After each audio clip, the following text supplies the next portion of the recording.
Meu nome é Maria e estou no início dos meus 50 anos.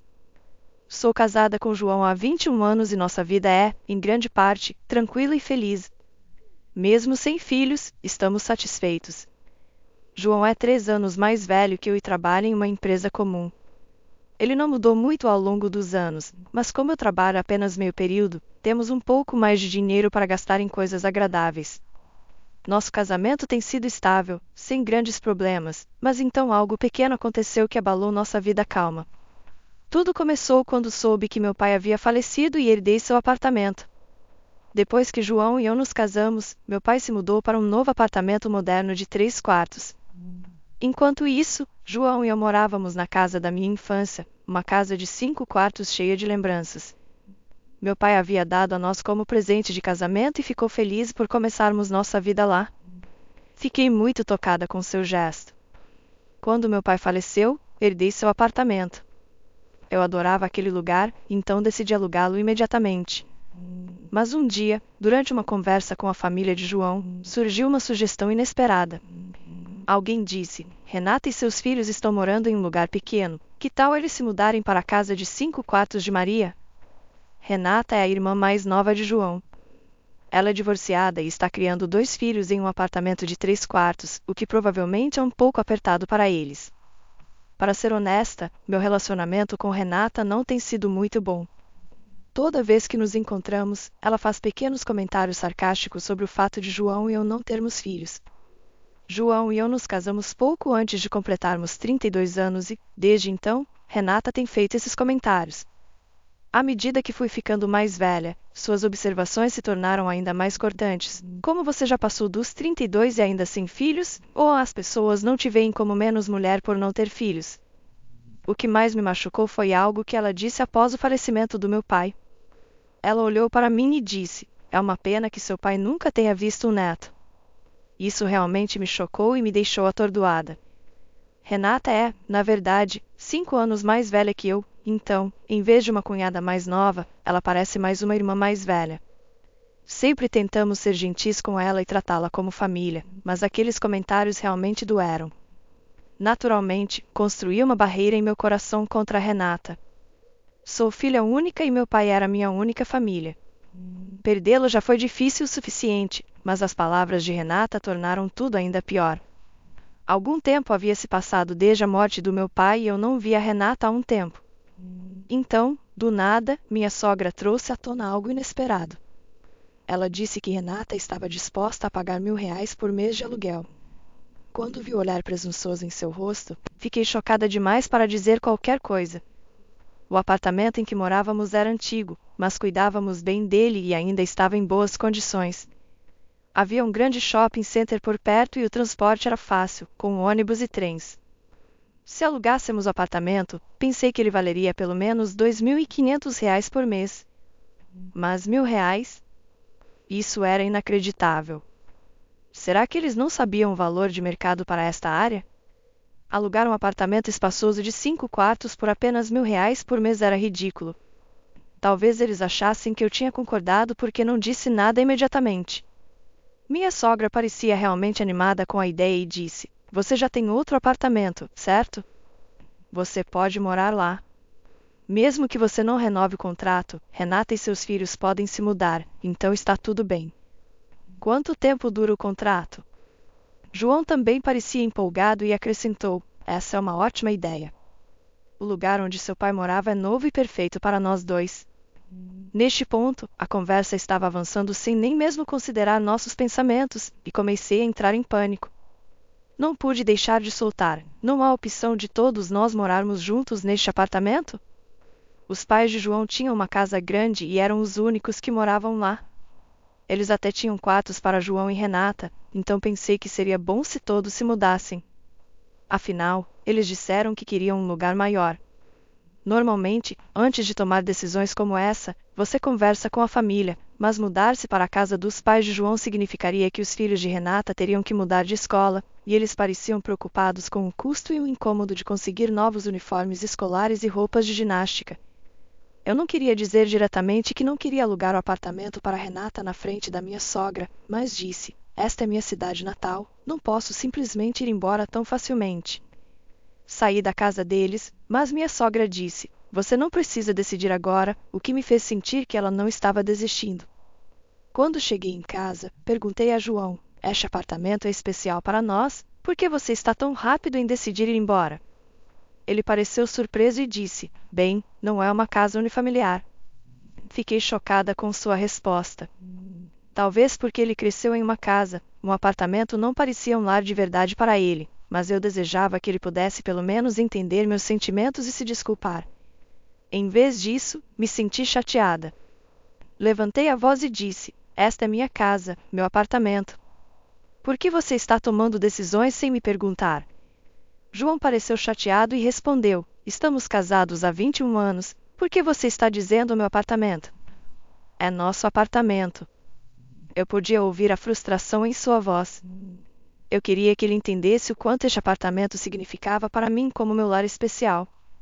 Se ele tivesse hesitado em alugá-lo para sua irmã, eu poderia não ter me sentido tão magoada com suas palavras, mas naquele momento, me senti profundamente ferida. Tentamos conversar calmamente sobre isso muitas vezes depois disso, mas foi difícil. João não parecia entender meus sentimentos de jeito nenhum. Ele começou a me chamar de coisas como gananciosa, teimosa e egoísta. Com o passar do tempo, a distância entre nós permaneceu a mesma. Durante esse período, continuei recebendo mensagens da minha sogra perguntando se havíamos feito algum progresso na mudança. A pressão tanto da minha sogra quanto de João, que não parecia entender minha perspectiva, me desgastou. Senti que estava chegando ao meu limite. Então, um dia, fiquei chocada ao receber um e-mail de Renata. Ela escreveu: "Por que vocês dois, sem filhos, estão se agarrando a um espaço tão grande que não precisam? Apenas saiam." Eu não tinha ouvido falar de Renata desde que começamos a falar sobre o apartamento, e agora ela estava me dizendo para sair. Nunca imaginei que ela enviaria uma mensagem tão direta. Lendo seu e-mail, refleti sobre tudo pelo que havia passado e senti uma onda de autodúvida. A ideia de divórcio cruzou minha mente várias vezes. Cada vez que tentava me acalmar, mas estava chegando ao meu limite. Decidi visitar o cartório local para iniciar o processo de divórcio. Também entrei em contato com um lugar específico para entender os próximos passos. Alguns dias depois, com uma mentalidade mais clara, fui ao tribunal. Depois de verificar, descobri que tanto o apartamento em que morávamos quanto o que eu estava alugando estavam em meu nome. Era legalmente meu. Confirmar isso me deu força para enfrentar minha situação com João. Pensei no que precisava fazer a seguir e decidi que precisávamos conversar seriamente. Disse a João: "Já disse isso muitas vezes, está em minha casa. Não suporto a ideia de alugá-la para Renata. Não quero dar minha casa para alguém que me trata mal. Por favor, fale com sua mãe e Renata sobre isso." O rosto de João ficou sombrio, como se estivesse cansado da conversa. Eu já havia contado a ele sobre todas as coisas dolorosas que Renata havia me dito e o quanto eu não gostava do comportamento dela. Eu queria que ele entendesse meus sentimentos, mas em vez disso, ele ficou do lado de Renata, dizendo: "Renata está certa." Foi então que percebi como as coisas realmente haviam mudado. Eu poderia ter seguido em frente com o divórcio naquele momento, acabando com a dor que estava sentindo, mas não consegui terminar um relacionamento de 21 anos tão rapidamente.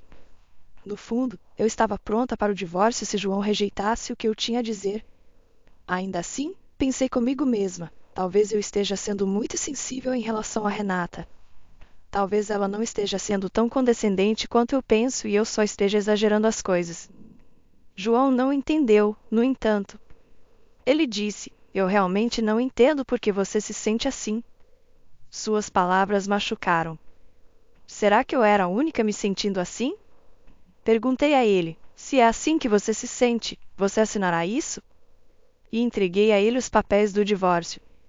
João pareceu chocado, mas rapidamente respondeu: "Você realmente quer terminar nosso relacionamento por algo tão pequeno?" Ele não entendia que não era uma questão pequena para mim. "Estou falando sério", eu disse, olhando-o nos olhos. "Eu me importo com Renata também, mas ultimamente as coisas entre nós mudaram. Não sinto mais o mesmo amor, então estou indo embora." Meu coração doeu quando vi como João estava casual sobre isso, sorrindo como se não fosse grande coisa. Isso me fez sentir que ele não entendia o quão profundamente isso estava me afetando, e senti lágrimas começarem a se formar. Eu só queria que ele fosse embora mais cedo em vez de mais tarde. João então disse em um tom mais suave: talvez Renata e minha mãe realmente não queiram se dar bem com você. Você já pensou que, porque você sempre se concentra em si mesma, nosso relacionamento sofreu? Suas palavras me machucaram novamente. Sempre nos entendemos mal, mesmo enquanto tentávamos fazer as coisas funcionarem. Acho que é impossível consertar nosso relacionamento agora, não importa o quanto conversemos.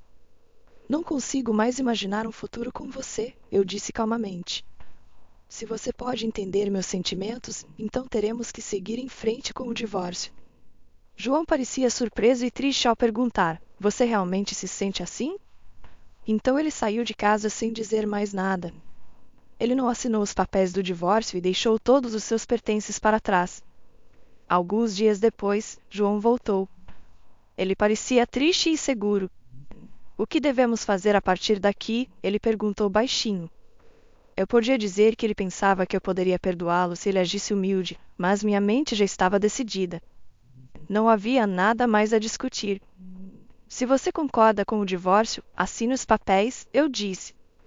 Se não, teremos que tomar medidas legais. E a propósito, decidi me desfazer desta casa.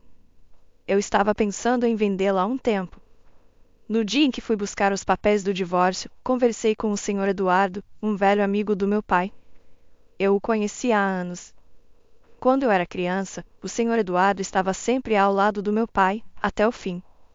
Ele até compareceu ao funeral do meu pai e me deu seu cartão de visita, dizendo para entrar em contato se eu precisasse de ajuda. O cartão tinha os detalhes de seu escritório de advocacia. Graças ao Sr. Eduardo, pude obter ajuda de um assessor jurídico para lidar com a herança do meu pai. Quando contei ao Sr. Eduardo sobre minha situação, ele me deu conselhos honestos e úteis. Ele explicou a importância de verificar a propriedade dos imóveis, lidar com as complicações do divórcio e outras dicas que me ajudaram a me proteger. Depois que João saiu de casa por um tempo, decidi vender o apartamento. Rapidamente entrei em contato com corretores de imóveis para iniciar o processo. Também informei o Sr. Eduardo sobre meu relacionamento conturbado com João e como ele se recusava a assinar os papéis do divórcio, pedindo sua ajuda para lidar com o divórcio. Quando João descobriu que eu estava vendendo o apartamento, ficou chocado e com raiva. Você sempre disse que esta era nossa casa de família. Você realmente vai vender um lugar tão importante? Depois de toda a preocupação que você tinha com Renata, você está sendo egoísta, ele disse. Mas suas palavras não me afetavam mais. Olhei-o diretamente nos olhos e perguntei: você tem mais alguma coisa a dizer? João pareceu surpreso, mas rapidamente começou a discutir. Por que você tomaria uma decisão tão grande sozinha? O apartamento pode estar em seu nome, mas após um divórcio, deve haver uma divisão de bens. Este lugar pertence a nós dois, certo? João estava claramente emocional e desesperado, mas eu sorri calmamente e respondi: na verdade, este apartamento está em meu nome desde antes de nos casarmos. Verifiquei com meu advogado e qualquer coisa que fosse de propriedade antes do casamento não faz parte da divisão de bens. Vender o apartamento foi difícil, mas eu não queria me agarrar a memórias dolorosas nesta casa. Com o conselho do Sr. Eduardo sobre leis de propriedade, decidi que vender era a melhor escolha. Quando João percebeu a verdade, sua atitude mudou rapidamente. Sinto muito, ele disse. Este lugar significa muito para você, mas ainda não foi vendido, certo? Por favor, reconsidere. Vamos tentar novamente. Eu vou falar com Renata e minha mãe. Apenas para o divórcio e a venda do apartamento. Enquanto ouvia implorar, me peguei pensando por que tinha ficado com ele por 21 longos anos. Fiquei chocada por ter escolhido alguém assim. Não tente agir gentilmente agora. Quando estávamos juntos, você nunca ficou do meu lado. A ideia de recomeçar com você é impossível, então, por favor, vá embora. Nós dois precisamos seguir em frente. Ele não se convenceu facilmente, e isso criou uma grande lacuna entre nós, mas depois de passar por todas as etapas necessárias, finalmente consegui encerrar nosso relacionamento. Parecia o início de um novo capítulo na minha vida. No começo, ficar sozinha parecia assustador, mas percebi que não era tão ruim quanto eu pensava. Agora moro em um novo apartamento de 3 quartos, vivendo a vida do jeito que quero. Minha mãe está comigo e, mesmo que meu pai tenha partido, estou bem. Tudo está bem. Meu ex-marido uma vez disse friamente: "Você não é necessária aqui." Isso me chocou. Eu tinha enviado R$ 3.100 todos os meses para seus pais, mas isso não importava para ele. Então, para piorar as coisas, minha ex-sogra acrescentou: "Uma esposa que não sabe fazer o trabalho doméstico direito não é necessária", com um sorriso frio, quase como se estivesse feliz em me ver partir. Percebendo que não havia mais sentido em tentar agradar essas pessoas, decidi ir embora com um sorriso calmo. Respondi: "Se é isso que você pensa, então eu vou." Meu ex-marido pareceu chocado. Meu nome é Laura e sou uma funcionária de escritório de 35 anos. Conheci meu marido Miguel através de um encontro às cegas organizado por um amigo. Ele era amigável e extrovertido, e nos demos bem rapidamente. Nos casamos e agora estamos juntos há 3 anos. Ainda não temos filhos. Antes de nos casarmos, Miguel morava com a mãe dele.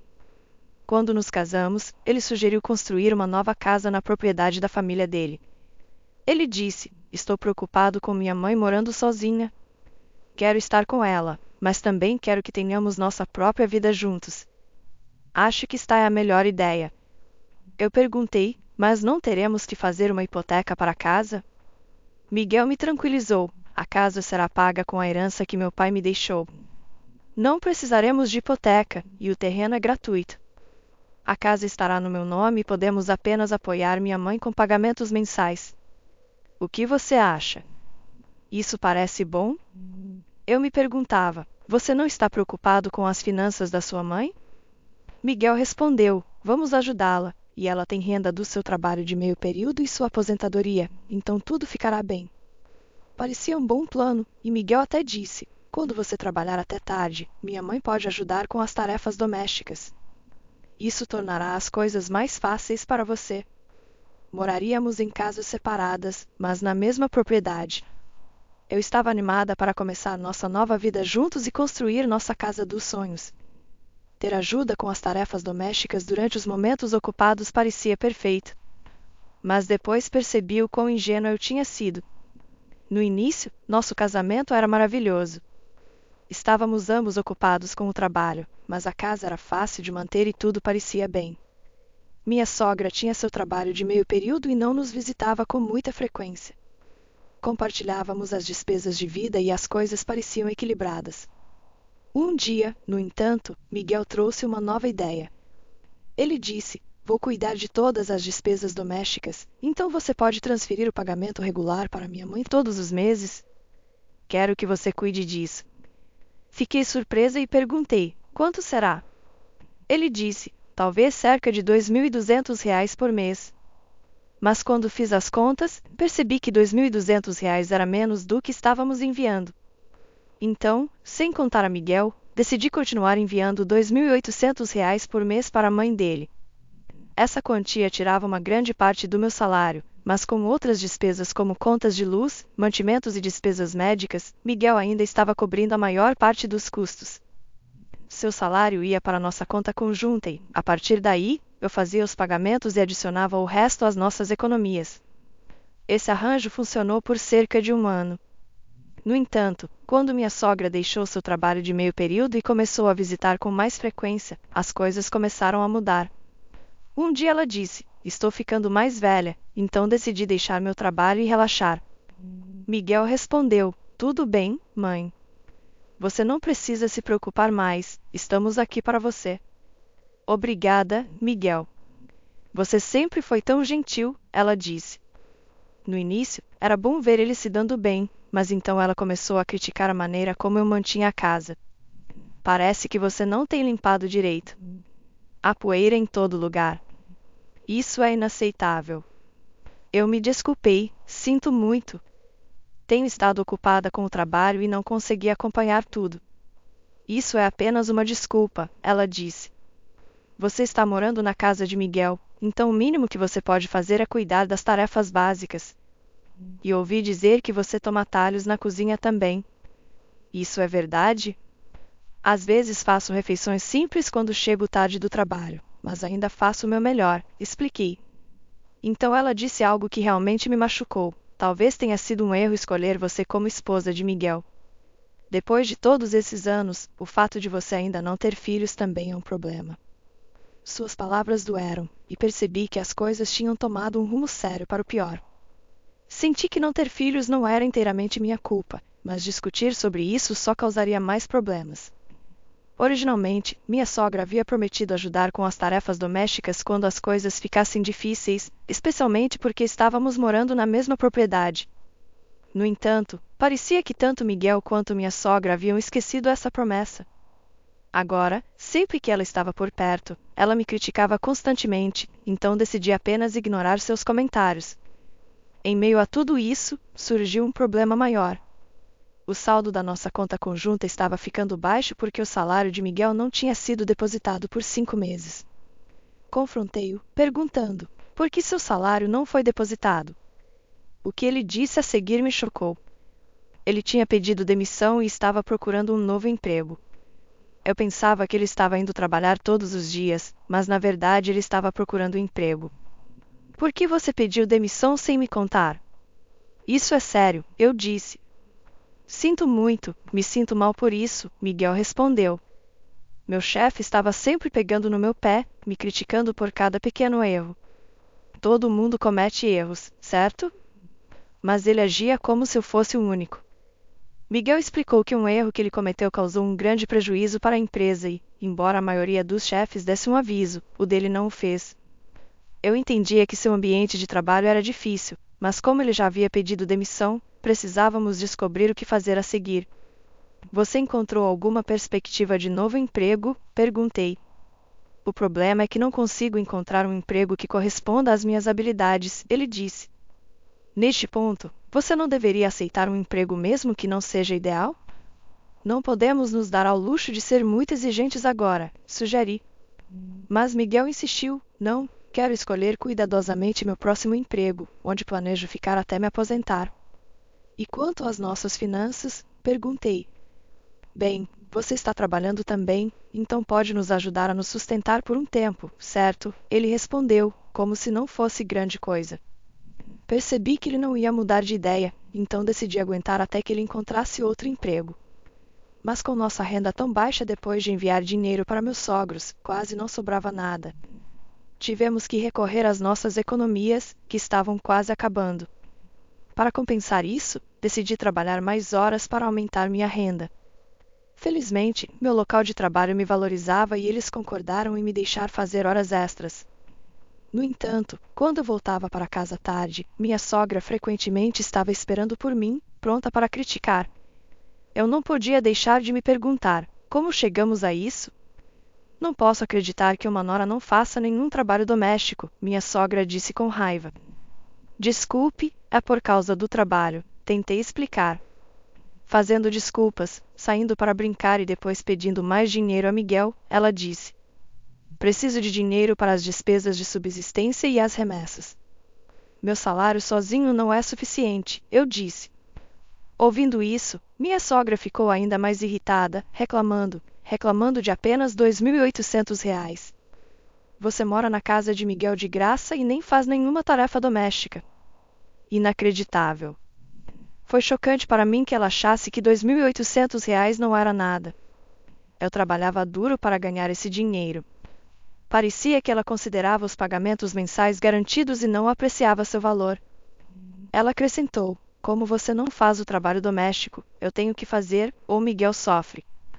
É difícil lidar com uma nora tão incompetente.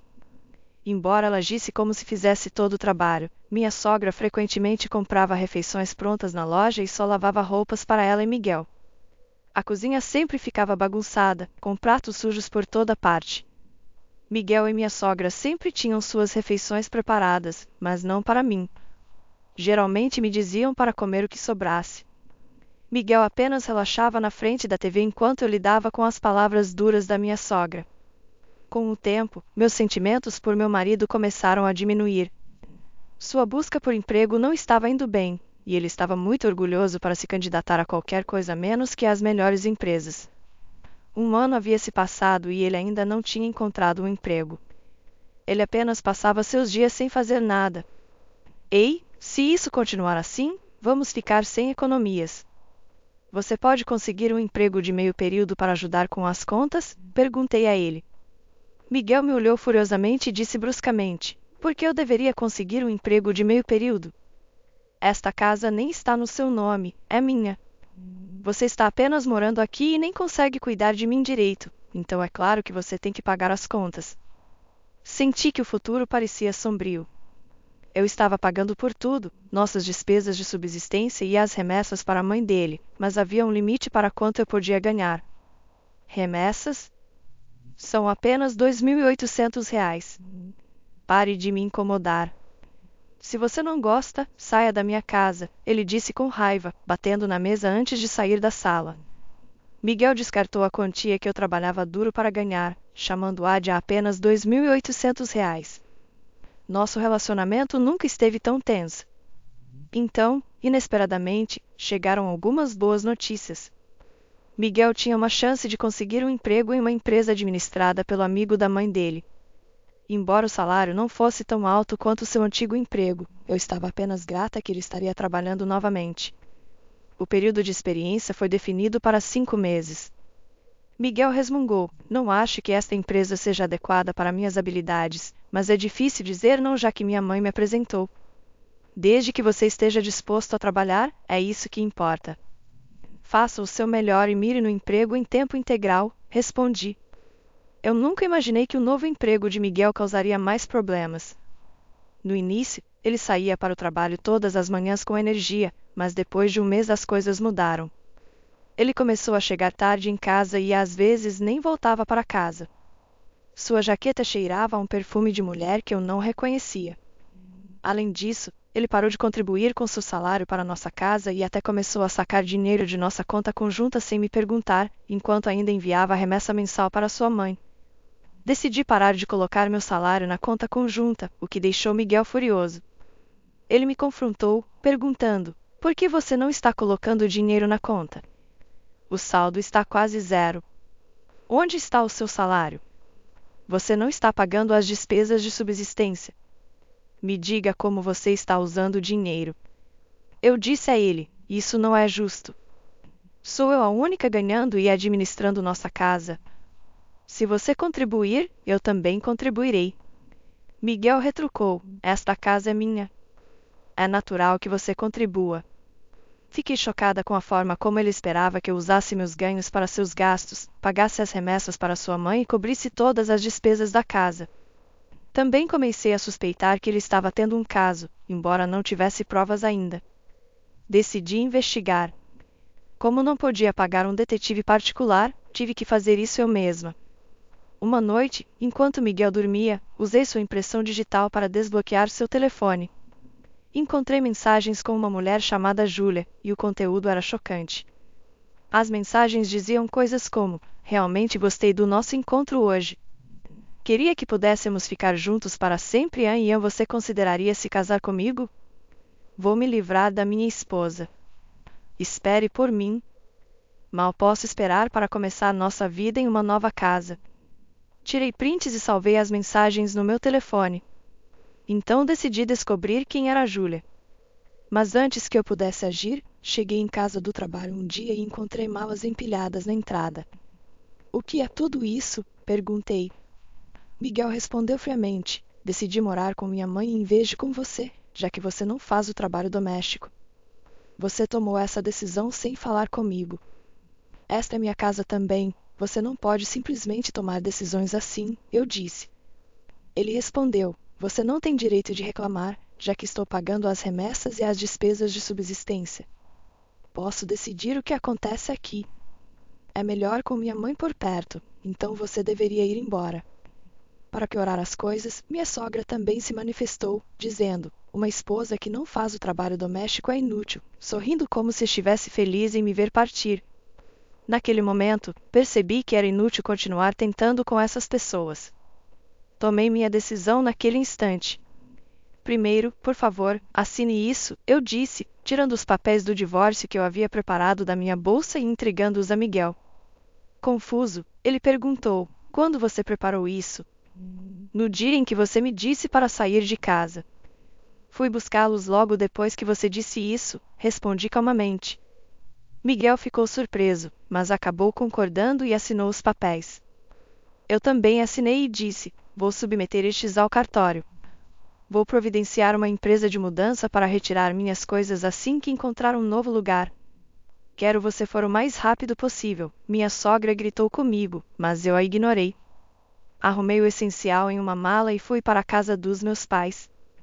Eles ficaram surpresos com minha chegada repentina, mas me receberam de braços abertos, entendendo que algo estava errado. No dia seguinte, tirei uma folga do trabalho e comecei a agir.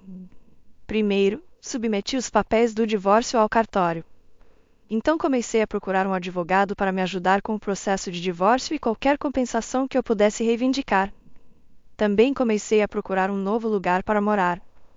Foi um período ocupado, mas eu sentia uma sensação de realização à medida que avançava com minha vida. Encontrei um bom apartamento moderno, perfeito para uma pessoa solteira, e contratei uma empresa de mudança para ajudar com a mudança. No dia da mudança, voltei a casa enquanto Miguel estava no trabalho, mas sua mãe estava lá. Os carregadores levaram meus móveis, eletrodomésticos e outros pertences peça por peça. Você está levando tudo. A casa vai ficar tão vazia, ela disse. Estas são todas as coisas que comprei quando nos casamos. Usei minhas economias para comprar os móveis e eletrodomésticos. Como a casa está no nome de Miguel, estes itens são meus, expliquei. Ela não pôde argumentar e estava claramente frustrada. Depois de me mudar para meu novo apartamento de luxo, comecei a aproveitar minha independência. Eu era capaz de usar toda a minha renda para mim mesma e, graças ao meu trabalho duro e horas extras, fui promovida e meu salário aumentou. A vida continuou assim por cerca de 5 meses. Então comecei a receber muitas ligações da minha ex-sogra. Me arrependi de não tê-lo bloqueado, mas acabei cedendo e atendi uma de suas muitas ligações. Alô, Laura, podemos conversar? Ela disse. O que você quer? Perguntei, cansada de sua persistência.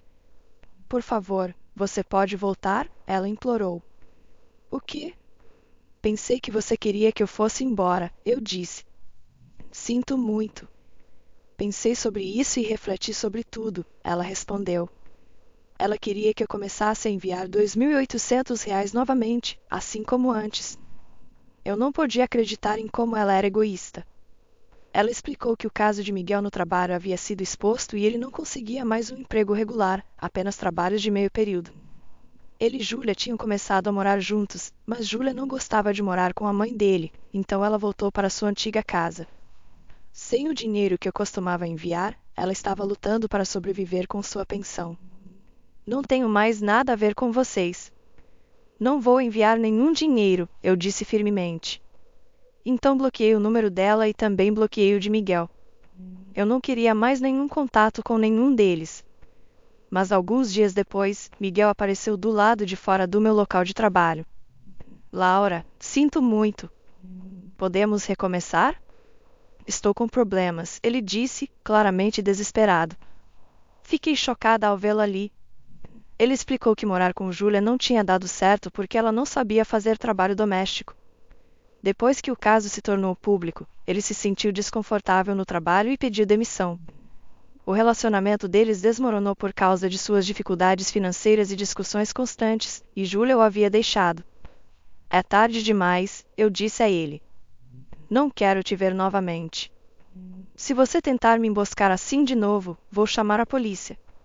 Ele gritou espere, enquanto eu me afastava, mas o ignorei e fui para casa.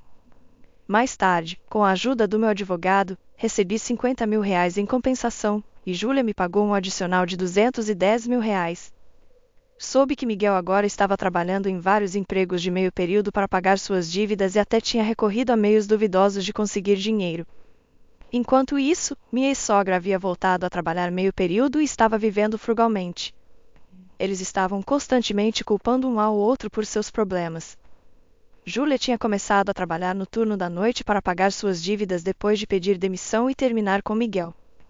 Quanto a mim, adotei um cachorrinho e estou aproveitando dias felizes e tranquilos em meu novo apartamento, ansiosa pelo que a vida tem reservado para mim a seguir.